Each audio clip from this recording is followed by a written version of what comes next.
Eh bien, bonsoir à tous les amis, supporters sportifs parisiens, parisiennes, rémois, supporters d'autres clubs, amoureux du football. Bienvenue à vous les amis, j'ai le plaisir de vous retrouver pour le débrief de Reims-Paris Saint-Germain qui vient de se finir sur le score de 2-0. Le débrief à chaud comme d'habitude. Bah écoutez les gars, premier point de la rencontre, un PSG 4 sur 4. Voilà, 4 matchs, 4 victoires. Que demande le peuple Voilà, on va pas faire la fine bouche. Hein. On se rappelle à quel point la saison dernière c'était compliqué, notamment en début de saison, puis tout au long de la saison avec les 7 défaites et tout. Là, tu as 4 matchs, 4 victoires. C'est important de bien commencer. On l'a vu la saison dernière, je vais me répéter, mais la saison dernière, rappelez-vous qu'on a perdu nos 2 premiers matchs de la saison. Ça nous a coûté le titre à la fin de saison, donc c'est important. Hein, c'est important de bien commencer. Le deuxième point de cette rencontre, les gars, c'est qu'on a vu maintenant un petit peu tout le monde. Hein, il y avait tout le monde ce soir. Neymar était là, Messi est rentré, d'accord. Donc voilà, le PSG petit à petit, hein, tout le monde reprend. Dommage que il y a cette saloperie de trêve internationale qui arrive là maintenant, avec en plus 3 matchs pour bien arranger les choses. Donc voilà, ça me gonfle un petit peu. Je pense que je ne suis pas le seul, mais on n'a pas le choix, c'est comme ça. Bref, les gars, troisième point de cette rencontre, c'est un Paris Saint-Germain dans l'ensemble qui, pour moi, a montré un bon visage. Un Paris Saint-Germain qui a eu du mal en début de match, qui a eu du mal en début de deuxième mi-temps, qui a eu un peu plus de mal en deuxième mi-temps qu'en première. Mais je ne vais pas trop les accabler parce qu'en première mi-temps, on a fait de gros efforts. On sait que Pochettino fait une grosse préparation, notamment physique, à ses joueurs. Hein, il y a une grosse préparation sur le foncier.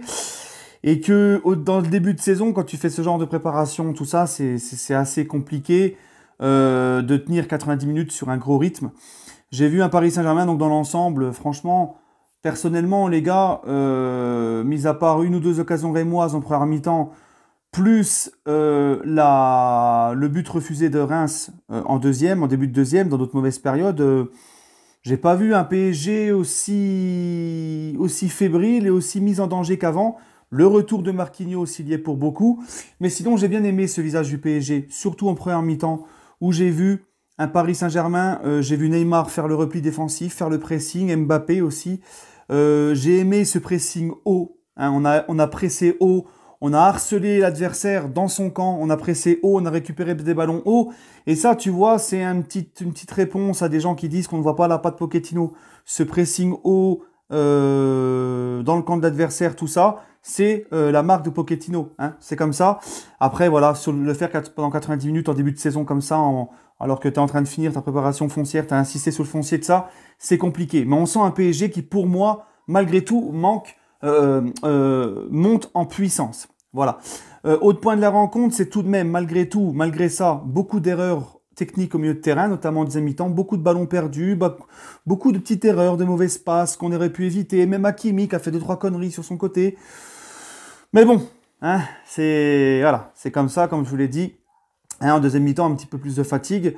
Sinon, les gars, bah écoutez, mon autre point, c'est Kylian, parce que Kylian, encore à l'heure de ce soir, d'aujourd'hui, je serais incapable de vous dire s'il part ou s'il reste. On entend tout et son contraire. On entend, là, à l'heure où je vous parle, de la presse italienne et de certains autres médias que le PSG aurait accepté une offre de 215 millions d'euros pour le Real de la part d'Mbappé. Non, du Real pour Mbappé, pardon. Eh bien, on ne sait pas encore. Mais tu vois, le mec, malgré tout, jusqu'au bout, il reste professionnel. Il te met un doublé comme si de rien n'était. On voit que ça ne le perturbe pas du tout, parce que ça aurait pu le perturber mentalement. Après, il y en a qui vont dire oui, mais il a joué ce match titulaire, c'est un signe qui va rester. Non, moi je pense que tant qu'il est sous contrat avec le PSG, le coach fait des choix. S'il a envie de l'utiliser et de le mettre, il le met. Rappelez-vous, quand on a soulevé la clause de Neymar, pendant qu'on était en train de lever la clause de Neymar au Barça, rappelez-vous que Neymar avait fait tous les matchs avec le Barça dans la tournée en Asie. Donc ça ne veut pas trop dire grand-chose pour moi. On verra bien, mais en tout cas, il met son doublé, il a fait son match. Hein, il pourrait passer complètement à côté et tout. Non, il est là.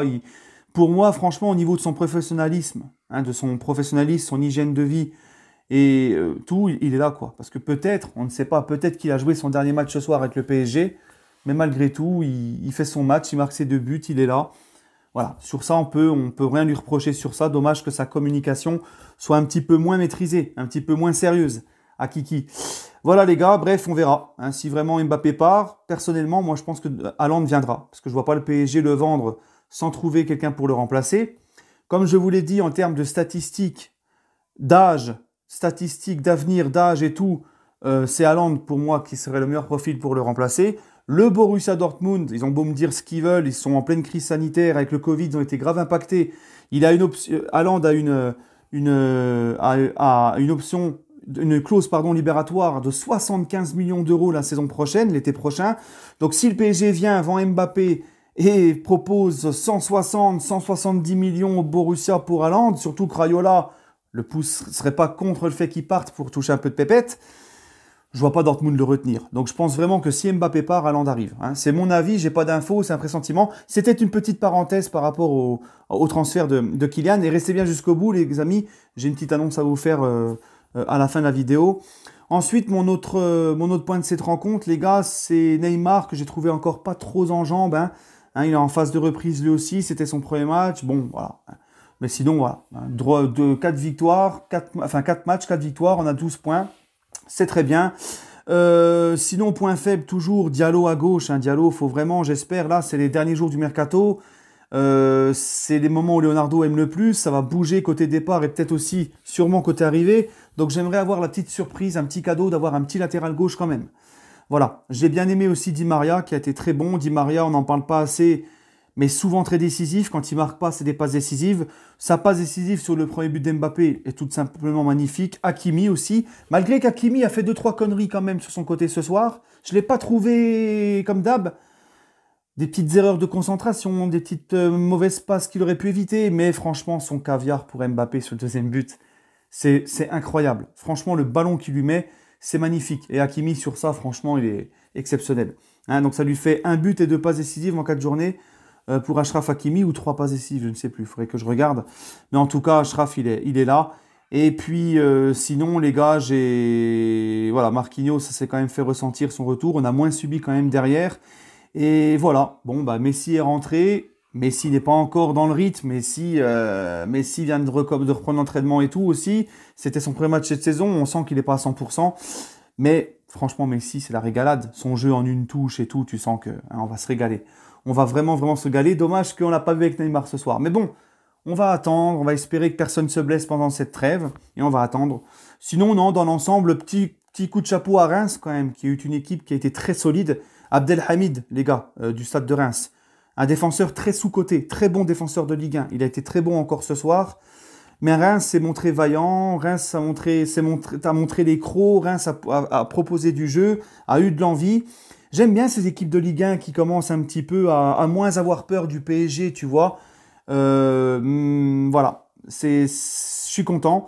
Et puis surtout après, voilà, c'est vrai que dans le jeu, surtout en deuxième mi-temps, hein, c'était pas terrible.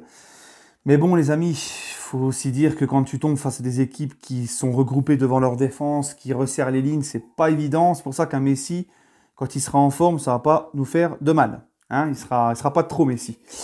Voilà les gars. Sinon mes tops, mes flops, et ben dans mes tops, je vais mettre Kylian pour son doublé. Dans mes tops, je vais mettre Marquinhos derrière, qui a été vraiment le patron. Et sinon aussi dans mes tops, Di Maria. Di Maria pour l'ensemble de son match, ses efforts et sa passe décisive. Dans mes flops, Diallo à gauche. Hein. Il faut recruter un arrière gauche, c'est urgent. Dans mes autres flops, j'ai pas spécialement. L'entrée de Draxler m'a beaucoup déplu. Hein. Le mec, il est rentré, il perd des ballons, il court pas. Voilà, j'ai l'impression que lui, ça changera jamais. Et puis sinon, non, dans l'ensemble, j'ai pas d'autres flops. Peut-être Wijnaldum qui se cherche encore un peu au milieu, mais j'ai trouvé qu'il y avait du mieux chez Wijnaldum et beaucoup d'efforts aussi de la part de Wijnaldum au milieu. Il faut que ta mayonnaise prenne, on monte en puissance. Comme je vous l'ai dit, les amis, encore un peu de patience, on va monter en puissance. C'est que le mois d'août, beaucoup de joueurs sont revenus. Moi, je suis content. 4 matchs, 4 victoires, un état d'esprit, on va dire, dans l'ensemble irréprochable. On va pas faire la fine bouche, on va pas faire les... Hein. Voilà. Allez, les amis, sur ce, prenez soin de vous. Ah oui, et ce que je voulais vous dire, les amis, retrouvez-moi demain. Je vous mets le lien de l'émission en dessous, dans la description avec mes réseaux sociaux. Demain, les amis, retrouvez-moi avec Yanis, l'immigré parisien, et Seyss, et peut-être un autre invité, un 4e qui sera là.